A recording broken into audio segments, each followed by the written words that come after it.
espacio para conversar con expertos sobre tendencias claves de la industria y para poder generar un contenido de valor para esta acelerada transformación que vive el mundo y la banca. Gracias por acompañarnos. Esto es Coffee Break by Covistopaz.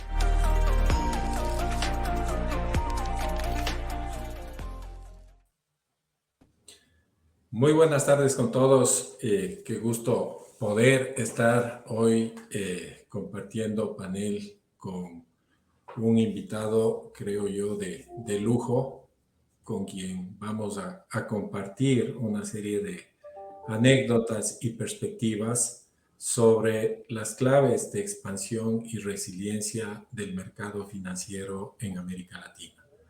Me refiero a Marco Stefanini, el CEO global de Grupo Stefanini, empresa que fundó hace 35 años y que hoy tiene presencia en más de 40 países a nivel global, que se ha especializado en facilitar el crecimiento de sus clientes, la transformación digital de sus clientes a través de la tecnología. Bienvenido, Marco. Qué gusto tenerte hoy con nosotros. No sé desde qué parte del planeta tenemos el gusto de contar con tu participación. Olá, Marcial. Buenas tardes. Gracias por la invitación. Y cualquier cosa puede corregir, fijar mi portuñol, ¿sí? Pero yo estoy en Uruguay ahora también. Lindo ahora poner del sol, ¿sí? Una linda vista acá de la oficina de Topaz, ¿sí? Entonces, pero gracias ahí, tener la oportunidad de charlar contigo es siempre muy bueno. Gracias, Marco. Bienvenido nuevamente. Bueno, yo creo que, como decía, vamos a hablar sobre expansión y resiliencia. Quiero iniciar repasando un poco el concepto de resiliencia como la capacidad que tenemos las personas o las empresas para sobreponernos ante la ocurrencia de eventos de adversidad y que nos permiten afrontar la nueva realidad y superarla. En ese sentido, tuve la oportunidad recientemente de leer un libro muy interesante que quizá, Marco, no sé si mi cámara lo proyecta, pero tú lo debes reconocer. Sí, Es un libro escrito por Rogerio Godinho, me perdona si no lo pronuncio bien en portugués, que narra justamente tu historia empresarial, ¿sí? Y que está titulado el libro El hijo de la crisis.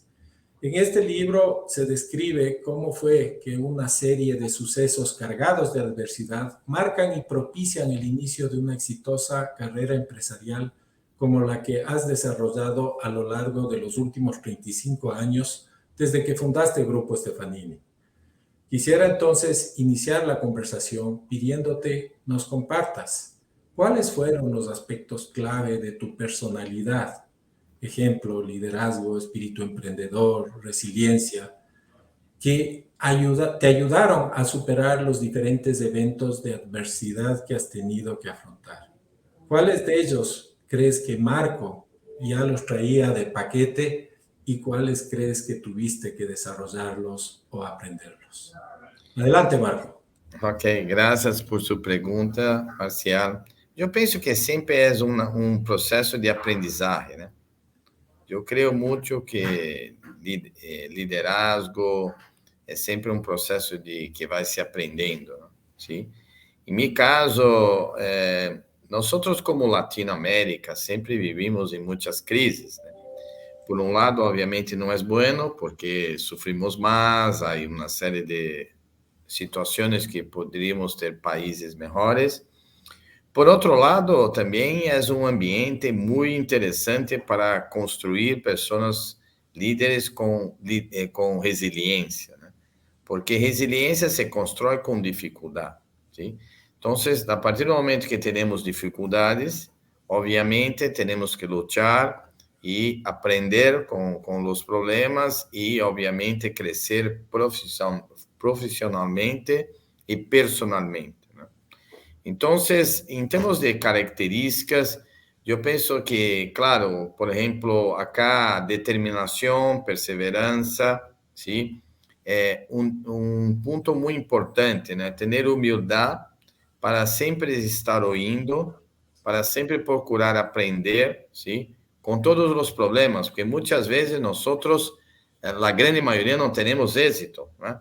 Então, ter uma humildade para sempre refletir que poderíamos fazer melhor, né? Esse é o ponto principal, porque é interessante como o cenário latino-americano, em geral, não é favorável, é não favorável.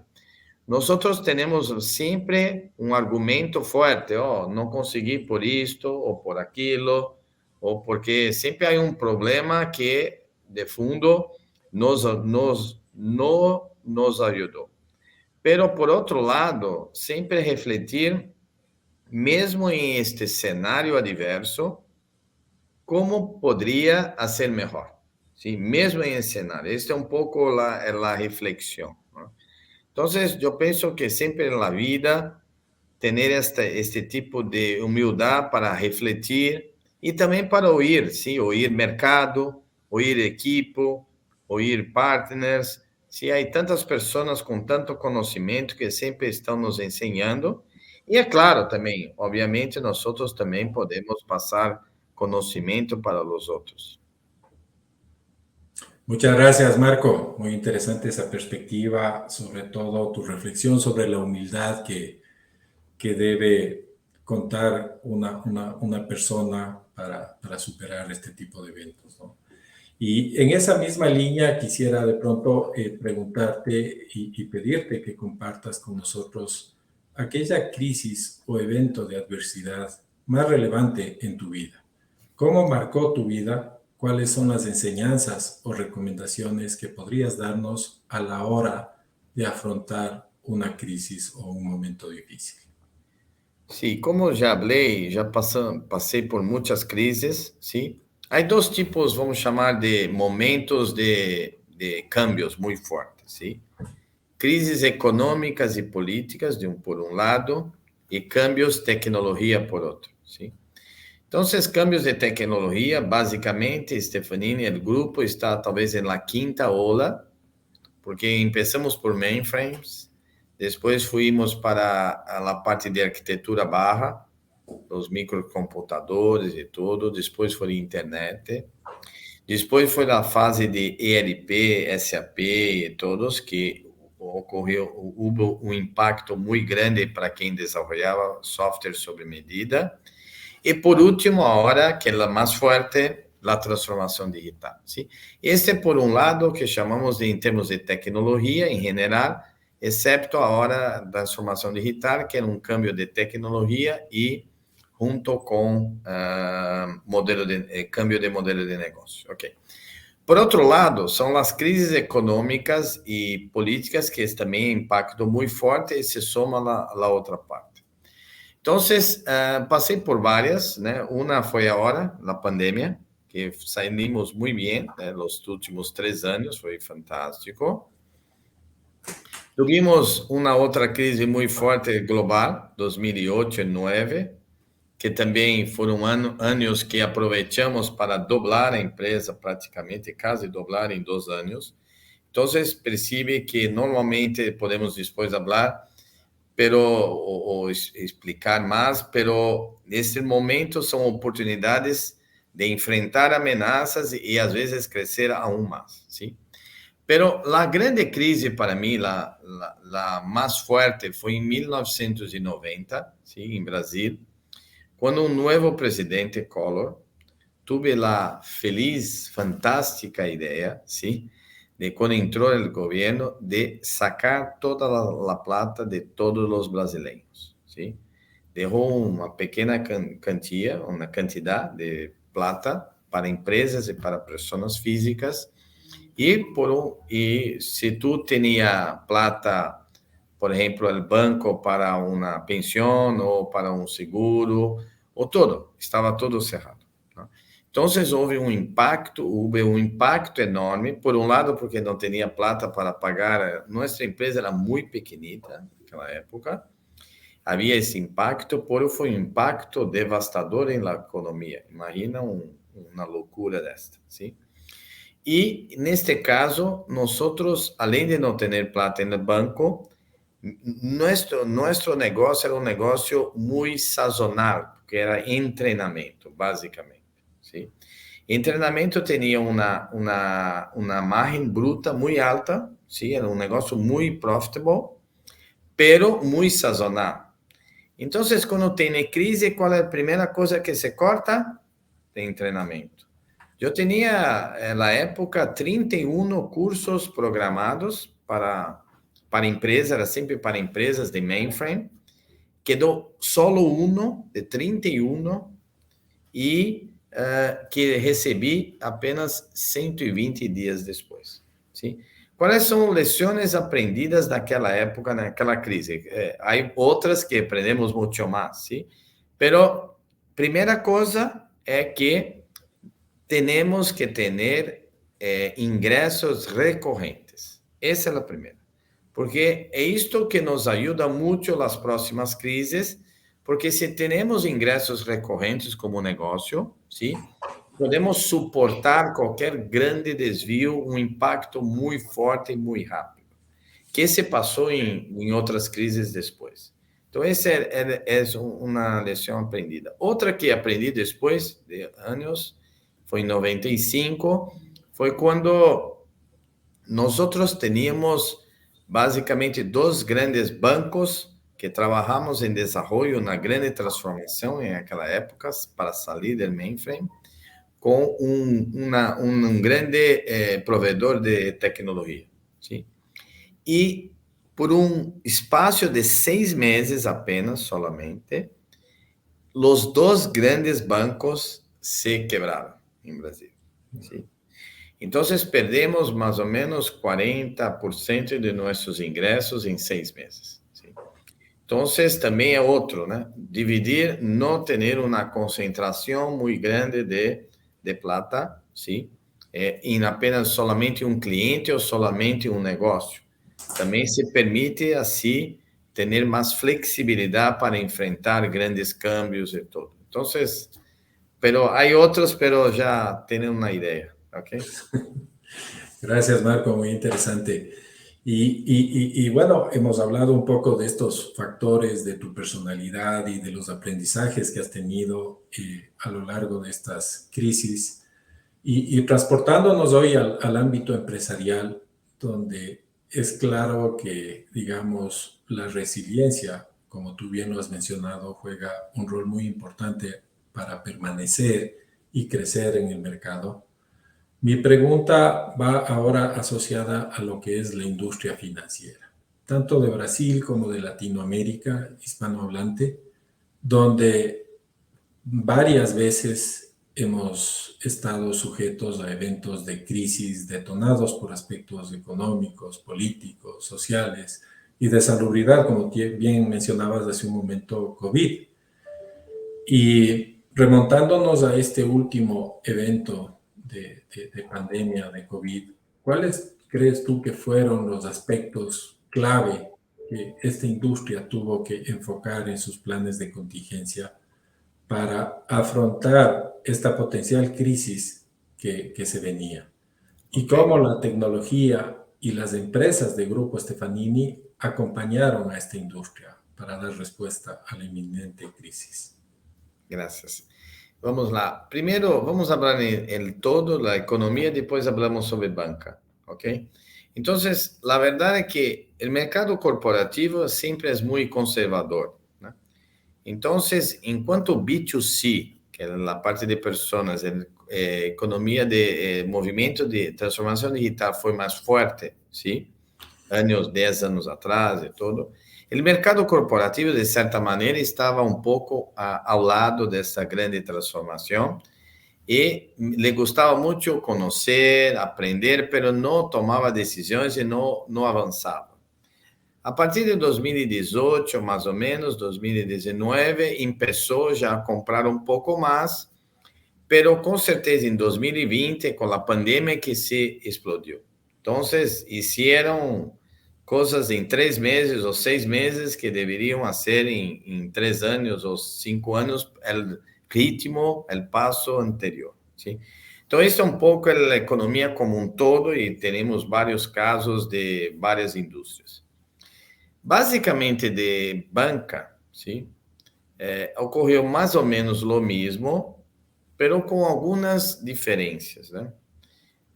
Primeiro que minha opinião hoje é que para ter uma fintech ou para ter serviços financeiros digitais, ¿sí? De várias maneiras, para mim, a melhor região do mundo para ser isto é claramente Latam, incluindo o Brasil, incluindo Latam hispanohablante. Por quê? Primeiro, é uma população grande, sim. Este é o primeiro, mais de 500, 600 milhões de pessoas. É uma população normalmente mais aberta a cambios, exatamente por a crise e todo. Então, não é uma população europeia que é mais arreglada, mais seguidora. Terceiro, é uma população extremamente não bancarizada, sim, que é muito forte, ou seja, há uma oportunidade, né? Há uma grande oportunidade de construir soluções financeiras para esse tipo, para esse grupo de pessoas, aí varia um pouco de país a país. Há países mais informais, outros menos, mas em geral o nível de informalidade é alto. Mas principalmente há um fator decisivo acá. ¿Sí? Há dois. Uno que é os interesses de grande parte dos países, não são todos, aí neste caso, são muito altos, como Brasil, como Argentina, e medianos como Colômbia e México. ¿Sí? Então, os grandes países da região têm interesses altos, que é, obviamente, a oportunidade para uma fintech. ¿Sí? E, por último, uma particularidade mais de Brasil que dos países latino-americanos, que a indústria de tecnologia é muito desenvolvida em banca retail, não banco inversión. ¿Sí? Então, este conjunto de situações se permitiu já antes da pandemia e, claro, se acelerou com a pandemia todo esse roadmap digital financeiro, que claramente começou com o Brasil mais forte e já há mais anos atrás, e agora ganha força em Latinoamérica hispanohablante. Muchas gracias, Marco, por estas perspectivas y seguro que Grupo Stefanini... Me olvidei de falar de Grupo Stefanini. Vamos lá. Sobre como o Grupo Stefanini trabalhou com este cenário, né, de transformação digital. Primeiro, nós já estamos há 10 anos fazendo uma série de inversões, ¿sí? Que chamamos empresas digitais, que chamamos internamente de ventures, né? São empresas de soluções digitais, que são distintas da origem do grupo, que era mais serviços de IT, onde nós trabalhamos mais com serviços e os interlocutores nossos são as pessoas de IT. Acá, essas empresas são mais soluções, muitos de elas têm produtos, não apenas serviços, e normalmente generar valor para o negócio. ¿Sí? Então, esse é o movimento que hicimos há 10 anos. Dentro desse movimento, o destaque, claro, a parte financeira. Como falei, Latinoamérica tem grande cenário favorável para soluções financeiras digitais.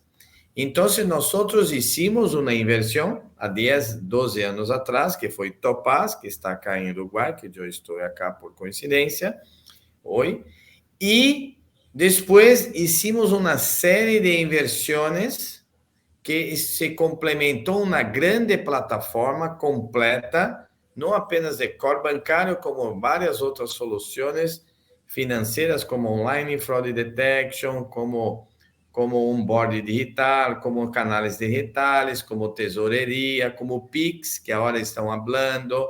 Há vários movimentos que temos soluções. E, por último, foi nosso negócio, nosso grande deal com Cobis, ¿sí?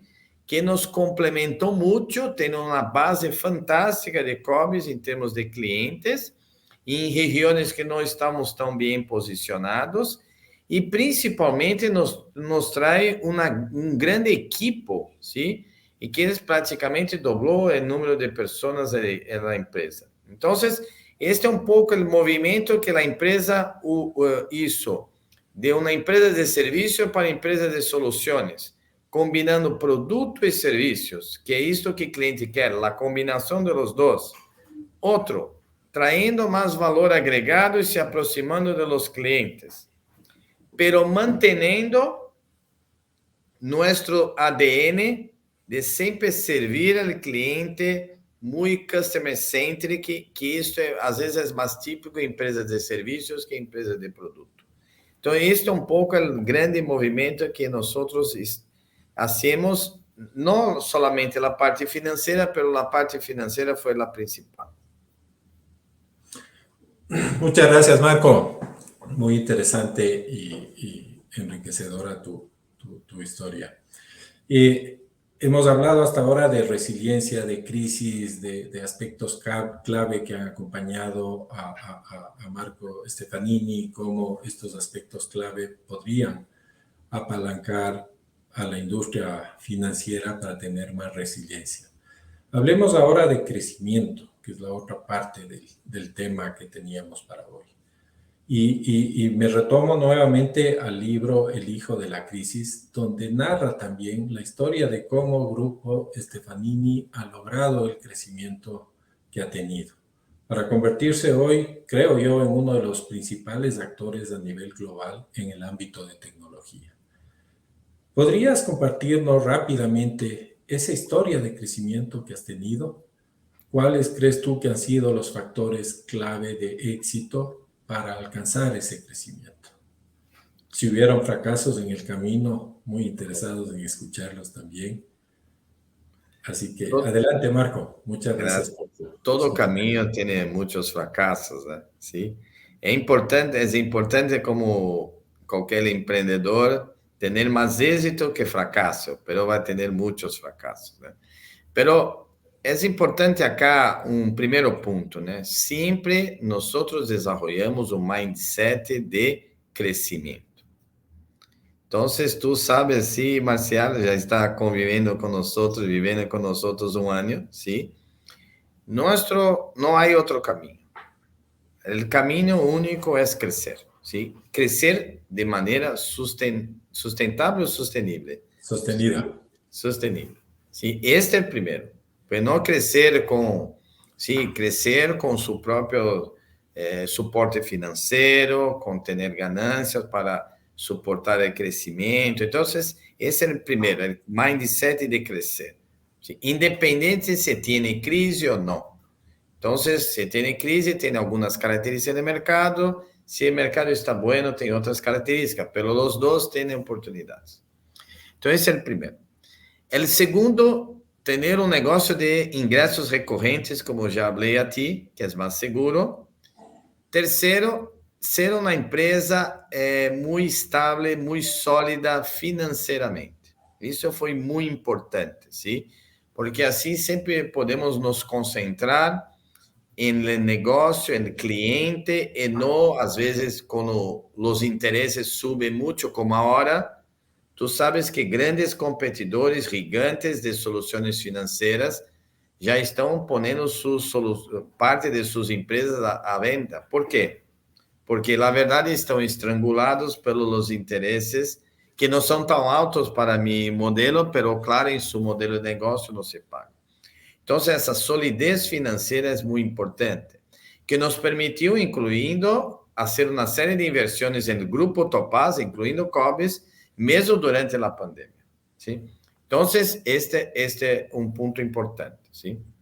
Y claro, como ya hablé también, tener humildad para oír el mercado, oír los clientes, entender qué se pasa, ¿sí?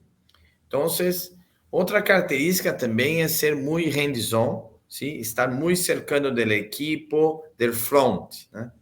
Yo siempre comparaba los generales alemanes en la Segunda Guerra contra los generales franceses, ¿eh? Los generales franceses siempre eran defensivos y quedaba mucha distancia de la batalla. No sabía qué se pasaba, tomaba decisiones muy lejas de que se pasaba. Los generales alemanes estaban dentro del tanque de guerra en la frente. Sabía que se pasaba y principalmente los soldados, su equipo estaba viendo. Era liderar por ejemplo, ¿no? Entonces está participando de la batalla, no está apenas muy a distancia, habla ahí, hace eso, vamos a hacer. No, estoy participando, estoy haciendo junto con ustedes. Entonces, este es un poco de ADN del grupo que fuimos construyendo a lo largo de tiempo, ¿sí? Y tenemos un orgullo que nunca tuvimos un año menos que el año anterior. Siempre conseguimos crecer. Claro, con tasas, hay épocas con tasas muy, muy altas, tipo 20, 30, 40% al año. Hay épocas con 10, 12, 15%, pero siempre creciendo. Entonces, esto un poco. Y ahora, en los últimos 3 años, conseguimos realmente crecer mucho, más o menos, prácticamente doblamos la empresa en 3 años, ¿no? ¿Cuál es la táctica de crecer? Hay 2, son muy sencillas. La primera fue siempre crecer orgánicamente. ¿Por qué? Yo no tenía plata, ¿no? No tenía adquisición, siempre cara, no es barata. Por más que se negocie todo, y siempre procuramos negociar y no hacer locura, pero adquisición no es un proceso barato. Entonces, nosotros focamos en crecer orgánicamente y acumular, obviamente, capital, ¿sí? A partir del final de 2010, hicimos la primera grande adquisición.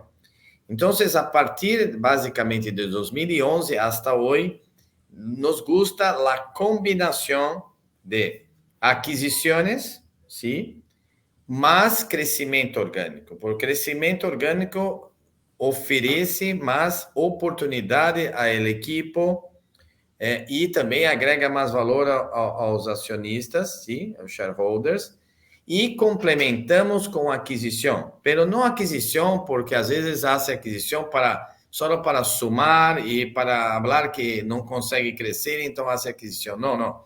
São aquisições estratégicas que sumam valor à la companhia, sim? Entonces, vamos a hablar acá, básicamente acá del grupo Topaz y de Cobis, que es nuestro tema acá de soluciones financieras. Topaz tenía un core muy bien desarrollado, pero no tenía tan bien una buena gestión al inicio 10 años atrás. Entonces, 6, 7 años atrás, mejoramos la gestión y la empresa empezó a crecer orgánicamente y manejar mejor la parte de ganancia. Después viene adquisiciones para sumar valor, sumar productos y construir esa plataforma que ya hablé, ¿sí? Pero hay otro punto muy importante, que es no apenas comprar y hacer colecciones de empresa, es integrar los productos, integrar los equipos, sumar valor, ¿sí? Y de nuevo, de manera humilde, ¿sí?, oír lo que tiene de bueno cada empresa, aprender con esta empresa nueva y al mismo tiempo el doble mano. También llevamos nuestro ADN, nuestras cosas, características que consideramos buenas, ¿sí?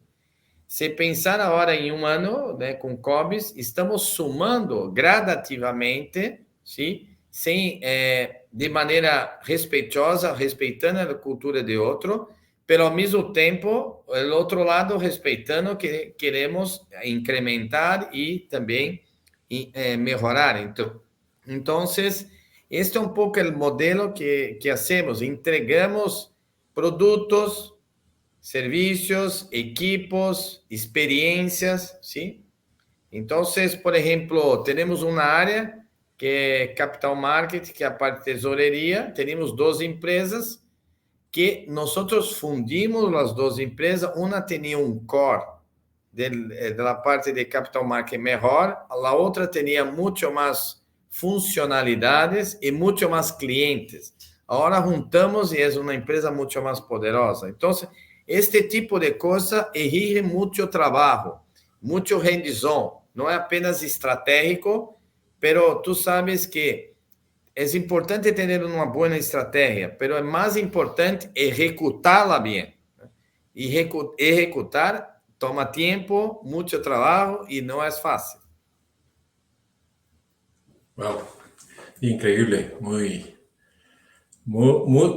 mucha reflexión en tan poco tiempo y la verdad es que deja sobre la mesa muchas perspectivas de aprendizaje para todos.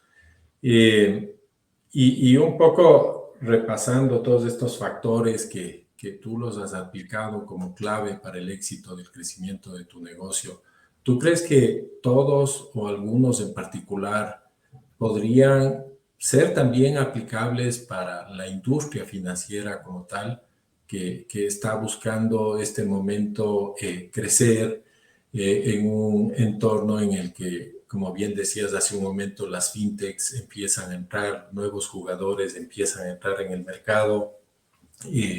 ¿Qué consejo, qué recomendación darías, digamos, de llevar todos estos factores para aplicarlos en una indústria como la financiera? Com certeza, eu penso que sempre aprendizagem, né?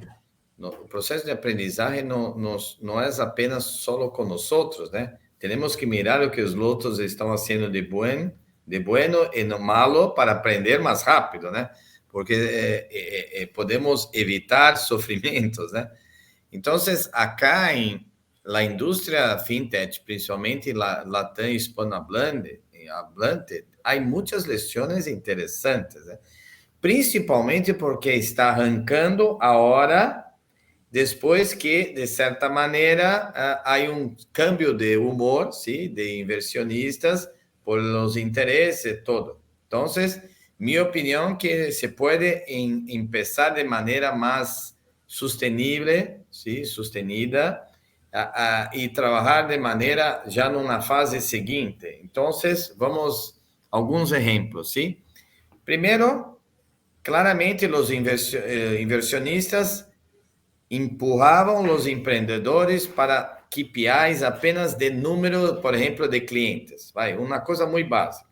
Sempre mirava o cliente. Quanto monetiza cada cliente? Não era um indicador importante. É só números. Ok. Agora não. Agora, número e que vai fazer com esses clientes. Então, já começa mais maduro, sim? Esse era o primeiro ponto, né? Claro que há burn money, né? Você vai queimar uma plata para ter vamos chamar assim, início para se alavancar, né? Sim, isso é verdade, mas não durante 10 anos, sim, por período mais curto de tempo e uma base de clientes razonável. Não precisa dezenas de milhões de clientes sem rentabilizar o banco. Então, esse é o primeiro ponto, né? O ADN de que crescer é importante, alavancar, mas também, logo depois, trabalhar em um modelo de rentabilizar e equilibrar as finanças. O segundo ponto é custo de aquisição de cliente. O custo de aquisição de cliente é muito alto, é dos mais grandes custos de toda a fintech. E se inflacionou muito pelos custos de Google e de outros, e que hace de maneira não segmentada e não hiperpersonalizada. A verdade é que tem speech de fazer personalização, mas em geral não está muito aprimorado. Então, se gasta muita plata com cashback, mas são clientes muito temporários, transitórios. Na medida que se para o cashback, o cliente se vai. Ou seja, como vamos montar uma estratégia toda de marketing digital, com soluções de hipersegmentação, para realmente pôr a plata, cashback no cliente que tem probabilidade de quedar com nós, porque ele gosta de nosso serviço, produto, seja isso. Esse é um segundo ponto importante.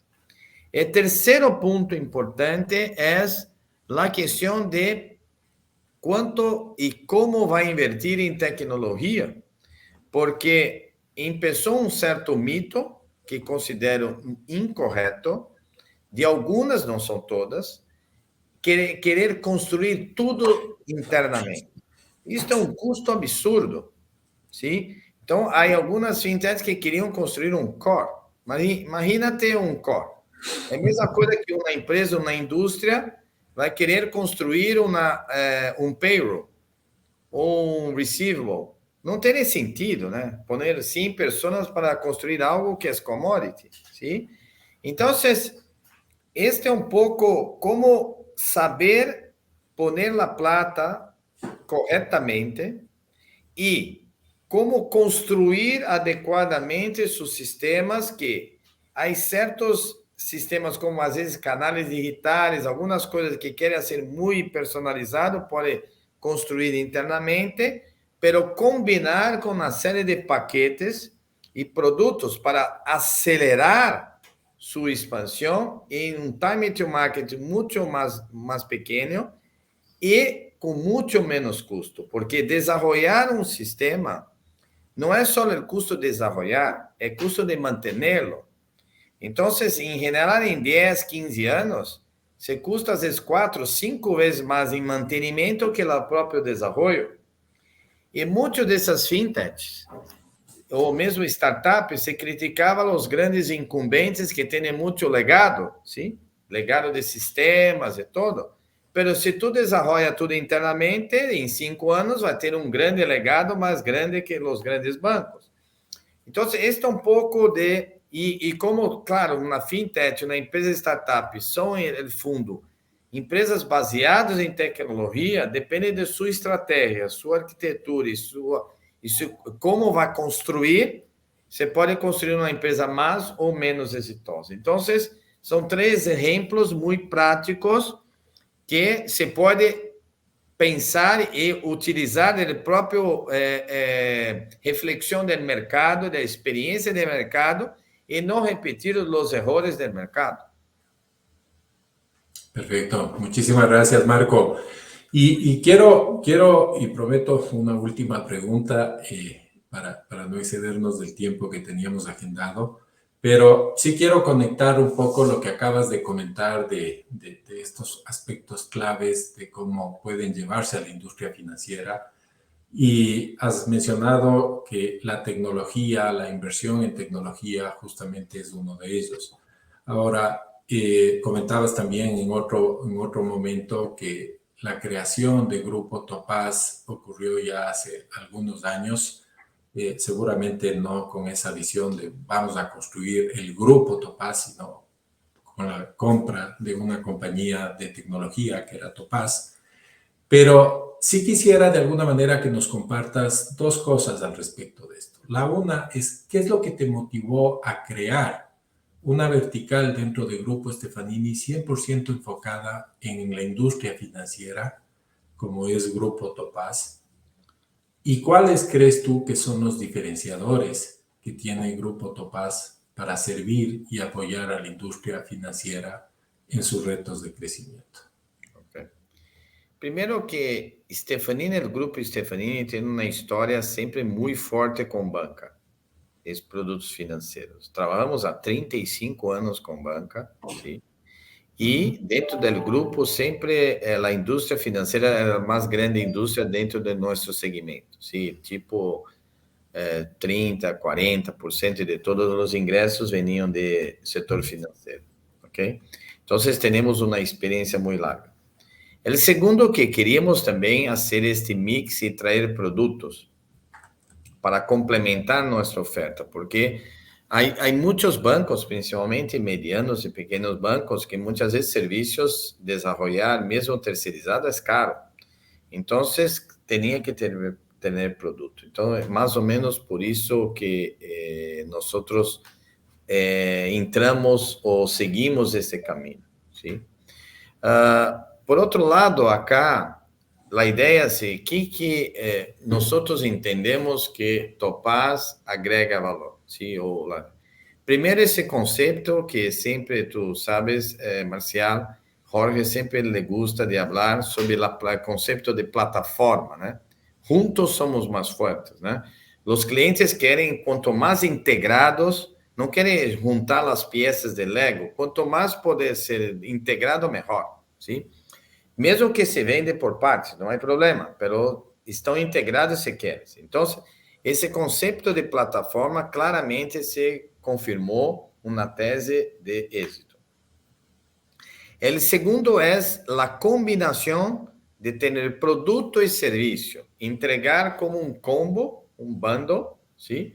Que o cliente está satisfeito, porque sabemos muitas vezes que o cliente não lhe gusta um produto, muitas vezes pelo produto ou muitas vezes pelo serviço de implementação, de suporte, né? Então, esta combinação de fazer um muito bom serviço com um bom produto e uma forte atenção ao cliente é muito importante. Então, são duas características importantes. E terceira, que não vamos parar nunca de evoluir, ¿sí? Então, sempre vamos estar sumando produtos por aquisição e sumando produtos por desenvolvimento. Estamos desenvolvendo sempre vários produtos que vamos continuar construindo. ¿Sí? Muchísimas gracias, Marco. Como te decía, cumplo mi promesa. Esta es la última pregunta, pero quiero aprovechar también la ocasión para comprometerte en un futuro cercano a tener una nueva conversación y hablar sobre qué viene a continuación en la temática de transformación digital para la banca. Lo dejo ahí, pero yo creo que es algo que deberíamos conversarlo y compartir con toda la audiencia que seguramente hoy disfrutó de esta conversación, de tus perspectivas y experiencias que tan generosamente compartiste. Así que muchísimas gracias, Marco, y muchísimas gracias a todos quienes participaron hoy. Y como decía, estaremos pronto nuevamente en una conversación con Marco. Entonces, también de mi parte, gracias, Marcial, gracias a nuestro equipo acá que está haciendo un gran trabajo y gracias por todos que tuvieron la paciencia de nos oír, ¿sí? Y espero que sea útil en alguna cosa, ¿ok? Entonces, gracias y hasta la próxima. Estoy listo para otra. Será un honor y un placer participar de otra. Gracias. Será nuestro. Gracias. Una buena tarde. Gracias.